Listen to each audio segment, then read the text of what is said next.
ಕಥೆಗಳನ್ನ ಇಷ್ಟಪಡೋ ಎಲ್ಲರಿಗೂ ಕಥೆ ಅಂಗಡಿಗೆ ಸ್ವಾಗತ. ಏನಿವತ್ತು ನಮ್ಮ ಶ್ರೀದೇವಿ ಮೇಡಮ್ ತುಂಬಾನೇ ಖುಷಿಯಾಗಿದ್ದೀರಾ? ಗೊತ್ತು, ತವ್ರ ಮನೆಗೆ ಹೋಗೋದು ಅಂದ್ರೆ ನಿಂಗೆ ತುಂಬಾ ಖುಷಿ ಅಲ್ವಾ? ತವ್ರ ಮನೆಗೆ ಹೋಗೋದು ಅಂದ್ರೆ ಯಾವ ಹೆಣ್ಮಕ್ಳಿಗೆ ಇಷ್ಟ ಆಗಲ್ಲ ಹೇಳಿ. ನಾನು ಖುಷಿಯಾಗಿ ಹೊರಟಿದ್ದೀನಿ. ಸರಿ, ಹೋಗಿ ಬರ್ತೀನಿ. ಮನೆ ಕಡೆ ಹುಷಾರು. ನೀನ್ ಖುಷಿಯಿಂದ ಹೊರಟಿದ್ದು ಎಲ್ಲ ಸರಿ, ಆದ್ರೆ ಆ ಗಿಫ್ಟ್ ಎಲ್ಲ ಬೇಕಿತ್ತಾ ಅಂತ. ಹಿಂದೆ ಬಹಳಷ್ಟು ಒಳ್ಳೊಳ್ಳೆ ಅನುಭವಗಳಾಗಿದೆಯಲ್ಲ, ಅದನ್ನೆಲ್ಲ ಮರ್ತು ಬಿಟ್ಟಿದ್ಯಾ? ರೀ, ಆಗ ನಮ್ಮ ಪರಿಸ್ಥಿತಿ ಬೇರೆ ಇತ್ತು, ಈಗ ನಮ್ಮ ಪರಿಸ್ಥಿತಿ ಬೇರೆ ಆಗಿದೆ. ಹಾಗಾಗಿ ಅವರು ಖುಷಿಯಿಂದ ಅದನ್ನೆಲ್ಲ ತಗೋತಾರೆ. ಯೋಚನೆ ಮಾಡಬೇಡಿ. ಅದು ಹಾಗಲ್ಲ ಶ್ರೀದೇವಿ. ಒಂದ್ಸತಿ ಬಡವರು ಅನ್ನೋ ಲೇಬಲ್ ನಮ್ಮ ಹಣೆ ಮೇಲೆ ಬಿತ್ತು ಅಂದ್ರೆ ಮುಗೀತು. ಮುಂದೆ ನಾವು ಯಾವ ಪೊಸಿಷನ್ನಿಗೆ ಹೋದ್ರು ಬಡವರು ಅನ್ನೋ ಹಣೆ ಪಟ್ಟಿ ಮಾತ್ರ ಹೋಗದೇ ಇಲ್ಲ. ನನ್ನ ಮಾತು ಕೇಳೋದಾದ್ರೆ ಅದನ್ನಿಲ್ಲೇ ಬಿಟ್ಟು ಹೋಗಿ ಬರ್ಬೋದಿತ್ತು. ಹಾಗೇನು ಆಗಲ್ಲ, ಯೋಚನೆ ಮಾಡಬೇಡಿ. ಸರಿ, ಬಸ್ಸಿಗೆ ಹೊತ್ತಾಗತ್ತೆ. ನಾನಿನ್ ಬರ್ತೀನಿ. ಮನೆ ಕಡೆ ಹುಷಾರು. ನಿನ್ನಿಷ್ಟ. ಖುಷಿಯಿಂದ ಹೋಗ್ತಾ ಇದೀಯಾ, ಅಷ್ಟೇ ಖುಷಿಯಿಂದ ವಾಪಸ್ ಬಾ. ನಿನ್ಗೋಸ್ಕರ ನಾನು ಮಕ್ಕಳು ಕಾಯ್ತಾ ಇರ್ತೀವಿ, ಬೇಗ ಬಾ. ನಾನು ನಾಳೆನೆ ಬರ್ತೀನಿ. ಸರಿ, ಬರ್ತೀನಿ. ತುಂಬಾನೇ ಖುಷಿಯಿಂದ ತವ್ರ ಮನೆಗೆ ಹೋಗ್ತಾಳೆ ಶ್ರೀದೇವಿ. ಬಾಗ್ಲು ತೆಗ್ದೇ ಇದೆ. ಯಾರು? ಶ್ರೀದೇವಿನಾ? ಇಲ್ಲ, ಈ ನಡುವೆ ಬಂದಿಲ್ಲ ಅವಳು.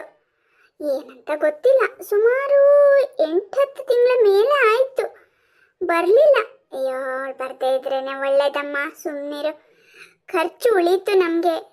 ಬಂದಾಗ್ಲೆಲ್ಲ ಅಪ್ಪ ಅಮ್ಮ ಅಣ್ಣ ಎಲ್ಲ ಕೊಡೋದು.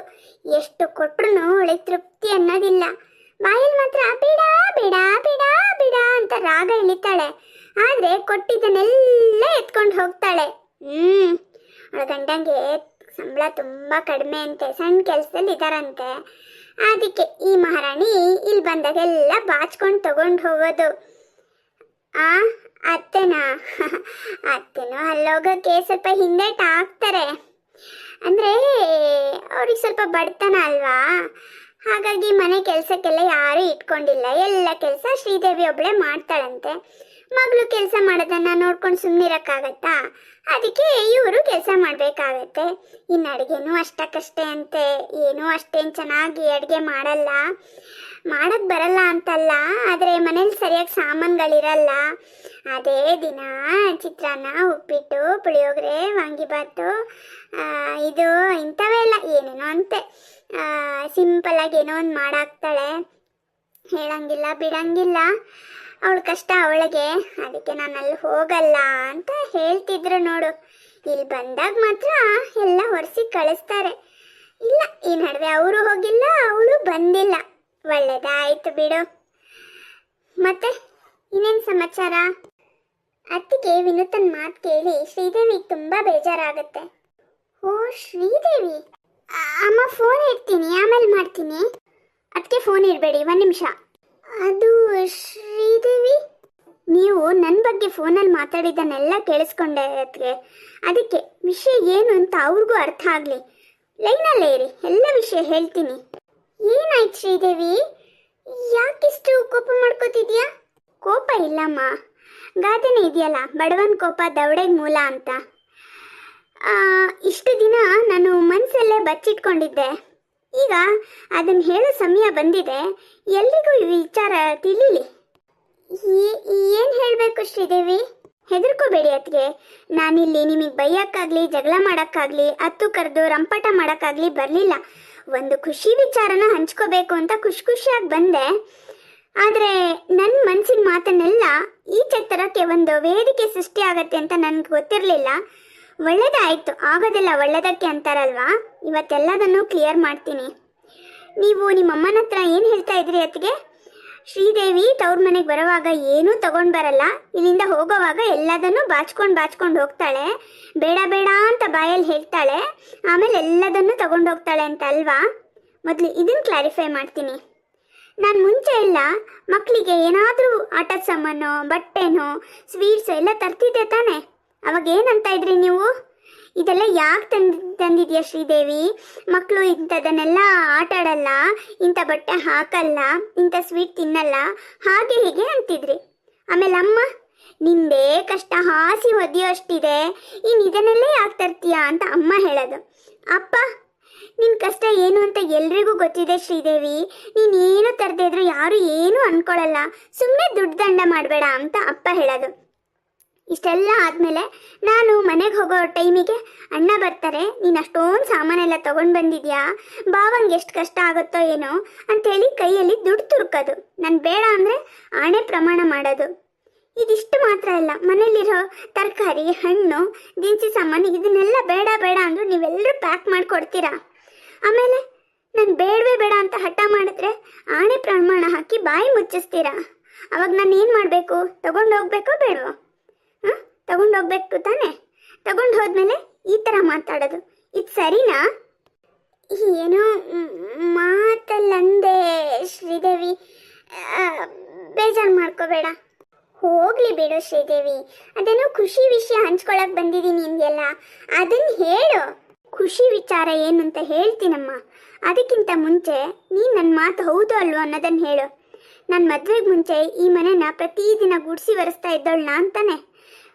ಕಿಟಕಿ ಒರೆಸೋದು, ಕನ್ನಡಿ ಒರೆಸೋದು, ಪ್ರತಿಯೊಂದನ್ನು ಕ್ಲೀನಾಗಿಡೋದು, ಇದು ನನ್ನ ಕೆಲಸ ತಾನೇ. ನಾನು ಕ್ಲೀನಾಗಿರೋದನ್ನು ತುಂಬ ಇಷ್ಟಪಡ್ತೀನಲ್ವಾ? ನೀನೇ ಎಷ್ಟೋ ಸಲ ಹೇಳ್ತಾ ಇದ್ದೆ, ನೀನು ಮದುವೆ ಆಗೋ ಗಂಡು ತುಂಬ ಪುಣ್ಯ ಮಾಡಿರಬೇಕು, ನಿಮ್ಮ ಅತ್ತೆ ಮಾವ ಪುಣ್ಯ ಮಾಡಿರಬೇಕು, ಎಷ್ಟೊಂದು ಕ್ಲೀನಾಗಿರ್ತೀಯ ಅಂತೆಲ್ಲ ಹೇಳ್ತಿದ್ರಿ ತಾನೇ.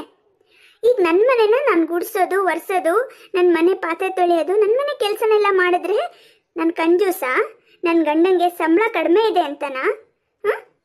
ನೀವುಗಳು ಮಾಡಿದ್ರೆ ಅಂದರೆ ದೊಡ್ಡವರು ಶ್ರೀಮಂತರು ಮಾಡಿದ್ರೆ ಅವ್ರು ಎಷ್ಟು ಸಿಂಪಲ್ ಆಗಿದ್ದಾರೆ ಅಂತೀರಾ, ಆದರೆ ನಮ್ಮಂಥವ್ರು ಮಾಡಿದ್ರೆ ಅದಕ್ಕೆ ಬಡವರು, ಹಣ ಕಡಿಮೆ ಇದೆ, ಸಂಪಾದನೆ ಕಡಿಮೆ ಇದೆ, ಅದಕ್ಕೆ ಆ ಥರ ಕಂಜೂಸ್ತನ ಮಾಡ್ತಾರೆ ಅಂತ ಲೇಬಲ್ ಕಟ್ತೀರಾ. ಇದು ಸರಿನಾ ಅಮ್ಮ? ಅದಾಯ್ತಲ್ಲ, ನೀನು ನಮ್ಮ ಮನೆಗೆ ಬಂದಾಗ ನಾನು ಏನಾದರೂ ಸ್ಪೆಷಲ್ ಮಾಡೋಕ್ಕೆ ಹೋದರೆ ನೀನೇನಂತೀಯ?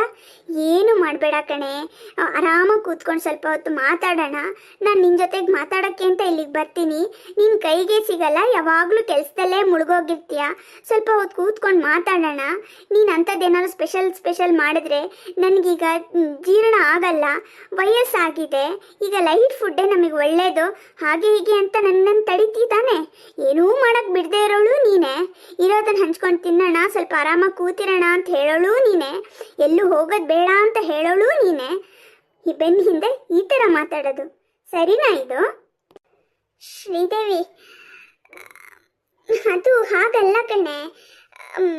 ಅಂದರೆ ನಾವೆಲ್ಲರೂ ಸುಖವಾಗಿದ್ದೀವಿ, ನನ್ನ ಮಗಳು ಕಷ್ಟಪಡ್ತಿದ್ದಾಳಲ್ಲ, ಸಂಪಾದನೆ ಕಡಿಮೆ ಅಲ್ವಾ ನಮ್ಮ ಅಳಿಯಂಗೆ ಅಂತ ಆ ಥರದಲ್ಲಿ ಏನಾದ್ರು ಹೇಳಿರ್ತೀನಿ, ಅದನ್ನು ನೀನು ಹೀಗೆಲ್ಲ ಅರ್ಥ ಮಾಡ್ಕೊಳ್ಳೋದು ಸರಿಯಲ್ಲ ಕಣೆ.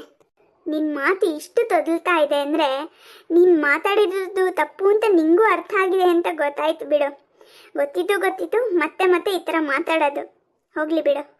ನೀನು ಇದೇ ಥರ ಎಲ್ಲರ ಹತ್ರನೂ ಹೇಳ್ಕೊಂಡು ಬಂದು ನನಗೆ ಎಷ್ಟು ಸಲ ಅವಮಾನ ಆಗಿದೆ ಗೊತ್ತಾ? ಏನು, ನನ್ನಿಂದ ನಿನಗೆ ಅವಮಾನನ? ಏನು ಹೇಳ್ತಿದ್ಯಾ ನೀನು? ಹೋದ ತಿಂಗಳು ನಮ್ಮ ಮತ್ತಿದ್ದು ತಮ್ಮನ ಮಗಳ ಮದುವೆ ಇತ್ತು, ಅಲ್ಲಿಗೆ ಹೋಗಿದ್ದೆ. ಗೀತತ್ತೆ ಬಂದಿದ್ರು, ಅವ್ರ ಗಂಡಿನ ಕಡೆಯವರು. ಹೋಗೋವಾಗ ನನ್ನ ಕೈಗೆ ಒಂದಷ್ಟು ದುಡ್ಡು ತುರುಕಿದ್ರು, ಬೇಡ ಬೇಡ ಅಂದರು. ನೀವುಗಳು ಮಾಡೋ ಹಾಗೆ ಆಣೆ ಪ್ರಮಾಣ ಮಾಡಿದ್ರು, ತಗೊಂಡೆ. ತಕ್ಷಣಕ್ಕೆ ಈ ಪಕ್ಕದಲ್ಲಿ ತಿರ್ಕೊಂಡು ತಂಗಿ ಹತ್ರ ಹೇಳ್ತಿದ್ದಾರೆ, ಪಾಪ ಕಣೆ ಅವಳ ಗಂಡಂಗೆ ಸಣ್ಣ ಕೆಲಸ, ಸಂಪಾದನೆ ತುಂಬ ಕಡಿಮೆ ಇದೆ, ನಮ್ಮ ಅತ್ತಿಗೆ ಯಾವಾಗಲೂ ಶ್ರೀದೇವಿ ಯೋಚನೆ ಮಾಡ್ತಾರೆ, ಅವಳ ಬಗ್ಗೆನೇ ಹೇಳ್ತಾ ಇರ್ತಾಳೆ, ಅದಕ್ಕೆ ಒಂಚೂರು ನನ್ನ ಕೈಲಾಗಿದ್ದು ಸಹಾಯ ಮಾಡಿದೆ ಕಣೆ ಅಂದರು. ನಾನು ನನ್ನ ಗಂಡ ಅಲ್ಲೇ ಇದ್ವಿ, ಹೇಗಾಗಿದ್ಬೇಡ ಹೇಳು? ಇದು ಎಲ್ಲ ಸರಿನಾ? ಹಾಂ, ನಾನು ಬಡವಳು, ನನ್ನ ಕೈಲಿ ದುಡ್ಡಿಲ್ಲ, ದಿನ ಕಳಿಯೋದು ಕಷ್ಟ ಅಂತ ಯಾವತ್ತಾದರೂ ಒಂದೇ ಒಂದು ಸಲ ನಿಮ್ಮ ಮುಂದೆ ಗೋಳಾಡಿದ್ದೀನ? ನಾನು ಬಡವಳು ಅಂತ ಬೇಜಾರು ಮಾಡ್ಕೊಂಡಿದ್ದೀನ? ನಿಮ್ಗಳ ಮೂಗಿನೇರಕ್ಕೆ ನಿಮ್ಗೆ ಹೇಗೆ ಅನಿಸುತ್ತೋ ಹಾಗೆ ಮಾತಾಡೋದು, ಆಮೇಲೆ ಅದನ್ನೇ ಸರಿ ಅಂತ ನೀವು ತಿಳ್ಕೊಳ್ಳೋದು, ಬೇರೆಯವ್ರಿಗೂ ಅದನ್ನು ತಿಳಿಸೋದು, ಅವರು ಅದನ್ನು ನಂಬೋ ಹಾಗೆ ಮಾಡೋದು, ಇದೆಲ್ಲ ನ್ಯಾಯನಾ? ಶ್ರೀದೇವಿ ಪ್ರಶ್ನೆಗೆ ಅತ್ತೆ ಸೊಸೆ ಹತ್ರ ಉತ್ತರ ಇರಲಿಲ್ಲ. ನಿಮ್ಗಳ ಪ್ರಕಾರ ನಾನು ಬಡವಿ ಇರ್ಬೋದು, ಆದರೆ ನನ್ನ ಪ್ರಕಾರ, ನನ್ನ ಗಂಡನ ಪ್ರಕಾರ ನಾವೆಲ್ಲರೂ ಶ್ರೀಮಂತರು, ಗೊತ್ತಾಯ್ತಾ? ಬಾಯಿಗೆ ಬಂದಾಗೆಲ್ಲ ಮಾತಾಡಬೇಡ ಶ್ರೀದೇವಿ. ಹೆತ್ತವರಿಗೆ ಎಲ್ಲ ಮಕ್ಕಳು ಒಂದೇನೆ. ನಮ್ಮ ಶ್ರೀಧರ ಒಳ್ಳೆ ಕೆಲಸದಲ್ಲಿದ್ದಾನೆ, ನಾವೆಲ್ಲರೂ ಸುಖವಾಗಿದ್ದೀವಿ. ಆದರೆ ನೀನು ಕಷ್ಟಪಡ್ತಿದ್ಯಲ್ಲ ಅಂತ ಆ ಸಂಕಟದಲ್ಲಿ ಏನಾದರೂ ಮಾತಾಡಿರ್ಬೋದು, ಇಲ್ಲ ಅಂತ ಹೇಳಲ್ಲ. ನಿನಗೆ ನೋವು ಮಾಡಬೇಕು, ನಿನ್ನನ್ನು ಜರಿಬೇಕು, ಆಡ್ಕೋಬೇಕು ಅನ್ನೋ ಉದ್ದೇಶ ನಮ್ದು ಯಾರ್ದು ಅಲ್ಲ, ಗೊತ್ತಾಯ್ತಾ? ನಿಂಗೂ ಮಗಳಿದ್ದಾಳೆ, ನಾಳೆ ಅವಳಿಗೂ ಮದುವೆ ಆಗತ್ತೆ. ಅವಳಿಗೆ ಏನಾದರೂ ಕಷ್ಟ ಅಂದರೆ ನಿಂಗೆ ಬೇಜಾರಾಗಲ್ವಾ? ನೀನು ಯಾರ ಹತ್ರನಾದ್ರೂ ಹೇಳ್ಕೊಳ್ಳಲ್ಲ, ಇದು ತಪ್ಪಾ? ಹೌದಮ್ಮ, ನನಗೂ ಮಗಳಿದ್ದಾಳೆ. ಮುಂದೆ ಅವಳಿಗೆ ಮದುವೆ ಆದಮೇಲೆ ಕಷ್ಟ ಸಿಗುತ್ತೋ ಸುಖ ಸಿಗುತ್ತೋ ಅದೆಲ್ಲ ಗೊತ್ತಿಲ್ಲ, ಬಿಡು, ಅದು ಮುಂದಿನ ವಿಚಾರ ಅಲ್ವಾ. ಈಗ ನೀನು ಹೇಳು, ನೀನು ನನ್ನ ಬಗ್ಗೆ ಎಲ್ಲ ಮಾತಾಡ್ತೀಯಲ್ಲ, ಇಲ್ಲಿ ನನ್ನ ತವ್ರ ಮನೆಯವರು ಅನ್ಸ್ಕೊಂಡವರು ನನ್ನ ಬಗ್ಗೆ ಇಂಥ ಒಂದು ಅಭಿಪ್ರಾಯ ಇಟ್ಕೊಂಡಿದ್ದೀರಲ್ಲ, ಇದೇ ಥರದ ಮಾತು ನಿಮ್ಮಿಬ್ರು ತವ್ರ ಮನೇಲಿ ನಿಮ್ಮ ಬಗ್ಗೆ ಆಡ್ಕೊಂಡ್ರೆ ಅದು ನಿಮ್ಮ ಕಿವಿಗೆ ಬಿದ್ದಾಗ ನಿಮಗೆ ಹೇಗೆ ಅನ್ಸುತ್ತೆ? ನನಗೆ ಹೇಳಬೇಕಾಗಿಲ್ಲ, ನೀವೇ ಪುರ್ಸೊತ್ತಾಗಿ ಕೂತ್ಕೊಂಡು ಯೋಚನೆ ಮಾಡಿ, ಅವಾಗ ಗೊತ್ತಾಗತ್ತೆ. ತಪ್ಪಾಯ್ತು ಕಣೆ ಶ್ರೀದೇವಿ, ನಾವೇನೋ ಮಾತಾಡೋದು ಅದು ಇನ್ನೇನೋ ಅರ್ಥ ಆಗತ್ತೆ ಅಂತ ನನಗೆ ಇವತ್ತೇ ಗೊತ್ತಾಗಿದ್ದು.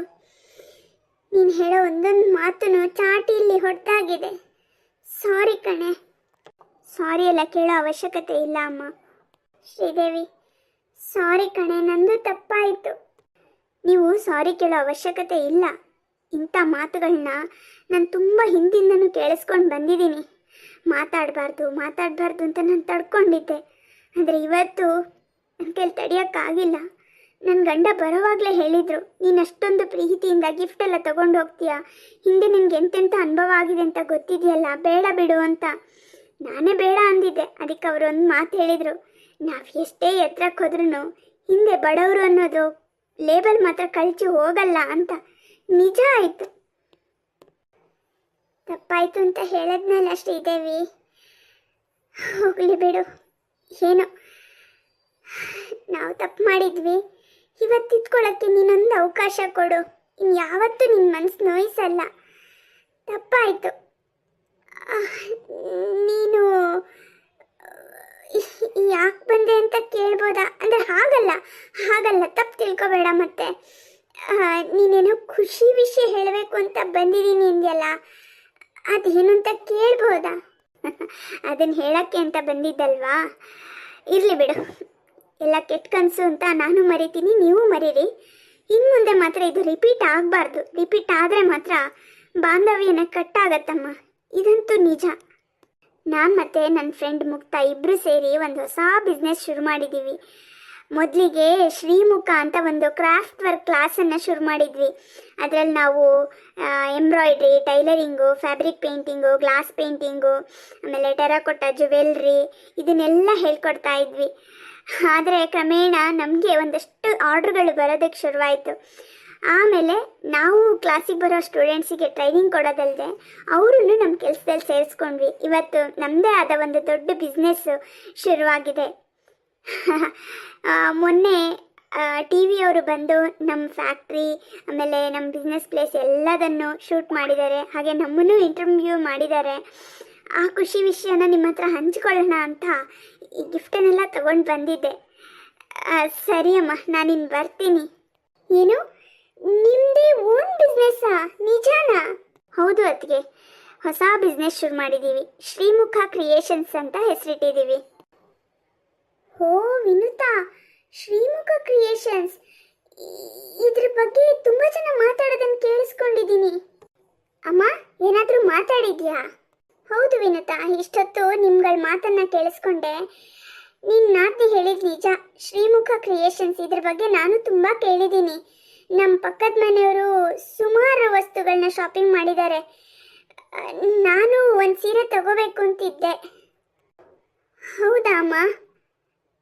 ಸರಿ ನೋಡು, ನಿನ್ನ ಕಡೆಯಿಂದ ತಪ್ಪಾಗಿದೆ. ಅವಳು ಕಾಲಿಗೆ ಬಿದ್ದಾದರೂ ಕ್ಷಮೆ ಕೇಳು. ನಾನು ಕೂಡ ಕ್ಷಮೆ ಕೇಳಿದ್ದೀನಿ ಅಂತ ಹೇಳು. ಸರಿ, ಫೋನ್ ಇಡ್ತೀನಿ. ಸರಿ ಅಮ್ಮ. ಶ್ರೀದೇವಿ, ನಮ್ಮೆಲ್ಲ ಮಾತುಗಳನ್ನ ಅಮ್ಮನೂ ಕೇಳಿಸ್ಕೊಂಡ್ರು. ಅವರು ನನಗೆ ಬೈದರು. ಸಾರಿ ಶ್ರೀದೇವಿ, ನಾನು ನಿನ್ನ ಬಗ್ಗೆ ಇಂಥ ಭಾವನೆನ ಬೆಳೆಸ್ಕೋಬಾರ್ದಿತ್ತು. ಬೆಳೆಸ್ಕೊಂಡಿದ್ದು ಅಲ್ಲದೆ ಎಲ್ಲರ ಹತ್ರನೂ ನನ್ನ ಭಾವನೆನೇ ನಿಜ ಅನ್ನೋ ಹಾಗೆ ಮಾತಾಡಿಬಿಟ್ಟೆ. ಅವ್ರ ತಲೆಯಲ್ಲೂ ಇಲ್ಲಿಸಲ್ಲದನ್ನೆಲ್ಲ ತುಂಬಿಟ್ಟೆ. ದಯವಿಟ್ಟು ಕ್ಷಮಿಸ್ಬಿಡು ಶ್ರೀದೇವಿ.